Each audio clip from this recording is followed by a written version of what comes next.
Pemirsa, proyek instalasi pengolahan air bersih senilai 6,2 miliar rupiah di Kabupaten Pinrang sudah 3 tahun terbengkalai. Padahal proyek air bersih ini sangat didambakan oleh warga. Informasi selengkapnya kita bergabung bersama dengan Marvin Sulistyo di Makassar, Sulawesi Selatan. Marvin, apa sebenarnya yang menjadi penyebab terbengkalainya proyek pengolahan air bersih di Kabupaten Pinrang? Ya Kartika, memang sangat disayangkan sekali untuk proyek instalasi air bersih di Kabupaten Pinrang ini, karena memang warga ini sudah sangat lama mengidam-idamkan adanya proyek air bersih ini. Namun memang benar, sudah 3 tahun terakhir ini tidak ada kelanjutan dari proyek ini. Dan ini adalah gambar yang kami dapatkan, yaitu kondisi terkini dari bangunan proyek instalasi pengolahan air atau IPA Karyango, Kecamatan Matirobulo, Kabupaten Pinrang, Sulawesi Selatan. Dan proyek ini awalnya dilaporkan meraup dana senilai 6,2 miliar rupiah dan sudah 3 tahun ini selesai, namun belum ada kelanjutan dari pembangunan maupun juga operasional dari bangunan ini. Dan ironisnya juga, warga di Kecamatan Matirobulo ini sudah menunggu pendistribusian dari air bersih ke rumah-rumah warga. Dan bahkan keadaan sekarang sendiri juga bisa dilihat, sudah nampak ditumbuhi semak belukar dan bisa dikhawatirkan malah menjadi sarang ular.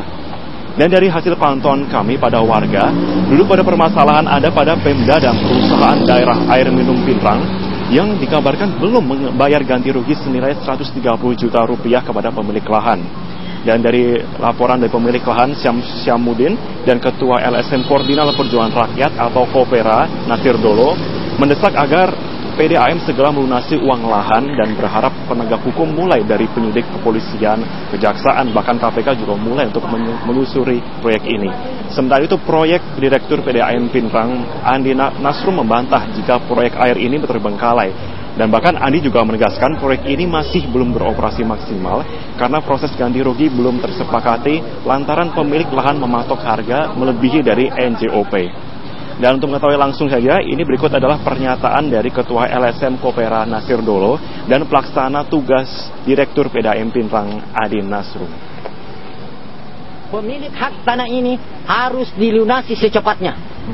Kedua, PDAM ini atau pengelola air bersih ini harus beroperasi secepatnya. Sebab kenapa? Masyarakat sangat membutuhkan hal seperti ini. Satu saja, bahwa kerugian negara di sini sangat sulit dihindari. Aparat penegak hukum dilaporkan atau tidak dilaporkan dalam perkara ini karena ini bukan tindak pidana aduan, tapi ini adalah delik undang-undang, adalah kewajiban. Bahkan kami akan dalami lebih jauh, kalau memang perlu kita akan laporkan ke KPK. Dipergunakannya memang kan tidak pernah maksimal aktivitasnya itu karena masalah lahan yang sekarang dalam pengurusan negosiasi. Kabarnya ada warga minta 130 juta. Ya, itulah yang jadi masalah sebenarnya karena 130 juta itu sangat jauh dari NJOP.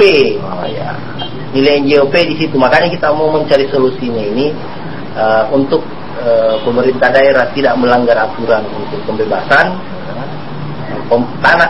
Pemilik tanah juga tidak merasa dirugikan. Ya Kartika. Baik, terima kasih Marvin Sulistyo. Terima kasih atas laporan Anda langsung dari Makassar, Sulawesi Selatan.